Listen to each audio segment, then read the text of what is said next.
मानदेश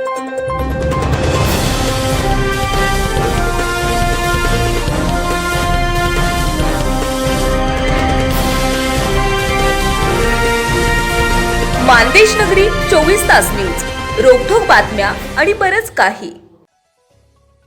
दोन्हीही राष्ट्रवादी काँग्रेसचं विलीनीकरण होणार होतं आणि या संदर्भात 12 फेब्रुवारीला घोषणा होणार होती असा दावा शरद पवारांनी केला आहे. जयंत पाटील आणि अजित पवार यांच्यात अनेक बैठका झाल्याचंही त्यांनी सांगितलंय. मात्र मुख्यमंत्री देवेंद्र फडणवीस यांनी सर्व दावे फेटाळून लावलेत. तसेच माझे आणि अजित पवार यांचे इतके चांगले संबंध होते की त्यात ते सगळ्या गोष्टी शेअर करायचे.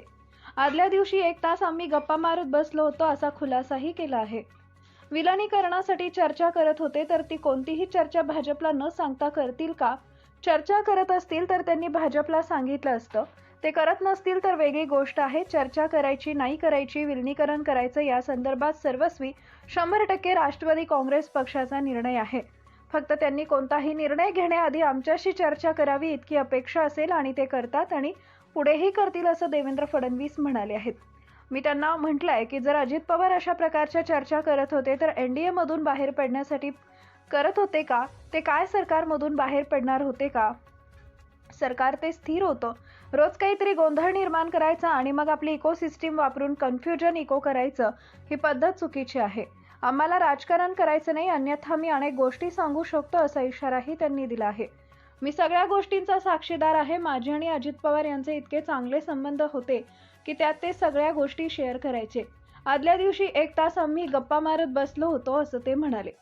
खालच्या स्तराचं राजकारण करणं योग्य नाही. त्यांच्या पक्षानं निर्णय घेतलाय.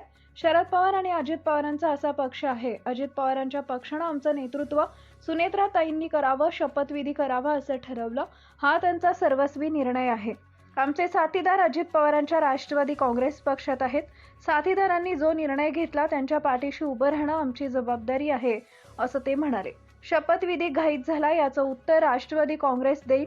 इंदिराजींची दुर्दैवी हत्या झाली तेव्हा अंत्यसंस्काराआधी राजीव गांधींना पंतप्रधान करण्याचा निर्णय घेतला होता.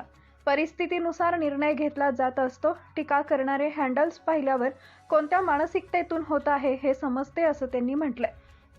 अजित पवारांच्या दुर्घटनेवरून उपस्थित होत असलेल्या संशयावर ते म्हणाले, डीजीसीएची चौकशी सुरू आहे. ब्लॅक बॉक्स समोर आलेला आहे. दोन्ही पायलट एकमेकांशी काय बोलले याबाबतची पूर्ण माहिती ब्लॅक बॉक्समध्ये स्टोअर असते, त्यामुळे त्याचा अभ्यास होणार आहे.